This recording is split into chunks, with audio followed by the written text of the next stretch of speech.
দেখা লাগবে কে ওমা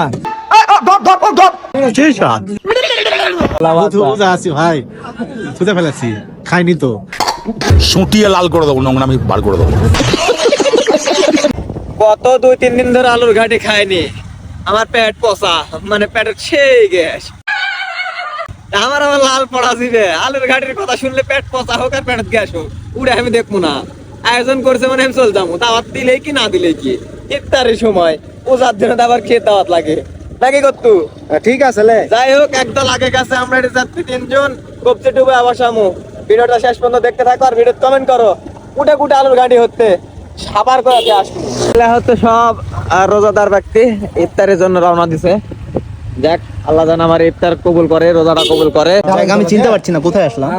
আলুর ঘাটি কবজি ডুবাতে আসছেন নাকি? আলহামদুলিল্লাহ নাকি হ্যাঁ কবজি ডুবাও আছে কি শটে মানে খাবার করে ফেলা দেবো আজকে।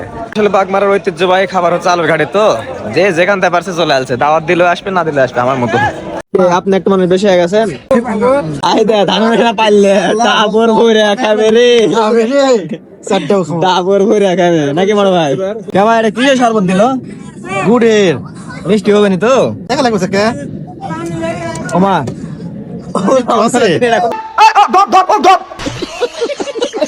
ভাই ঘাটি নুনে আছে নাকি দেখেন দিনে না মানুষ টাকা আল্লাহর জন্য ভয় নাই, মানুষের জন্য ভয়। সুটিয়ে লাল করে দেবো নোংরা আমি বার করে দেবো। আছি ভাই খুঁজে ফেলেছি খাইনি তো। আচ্ছা বন্ধু, ইফতারিতে আসে তোর অনুভূতি কেমন কত? আসলে আমার অনুভূতিটা খুবই ভালো। আমাদের গ্রামে এত বড় একটা আয়োজন করা হয়েছে, এখন পর্যন্ত সবকিছু সুষ্ঠুভাবে সুন্দরভাবে চলতেছে।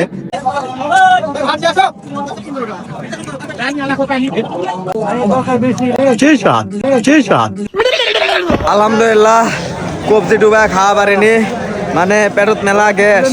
আগে কুচি সারাদিন খাওয়া ধান সেনা পাইলে আই দে ভর আছে। এটা খাটালিছি, এটা হজম করবো আমি। সত্যি সত্যি কবজি ডুবাই খাচ্ছি রে। ডাবর ভরা খাচ্ছেন নাকি? বেশি খেতে পাইনি, 8 ডাবো আলু ঘাঁটে খাচ্ছি, 2 প্লেট ভাত খাচ্ছি। কয় ডাবো? 8 ডাবো। পাট পাড়ি করছে, ধান সেনা পাইলে আর কি অবস্থা রে? আলাদা বোন একটোলা আসসালামু আলাইকুম বড় ভাই।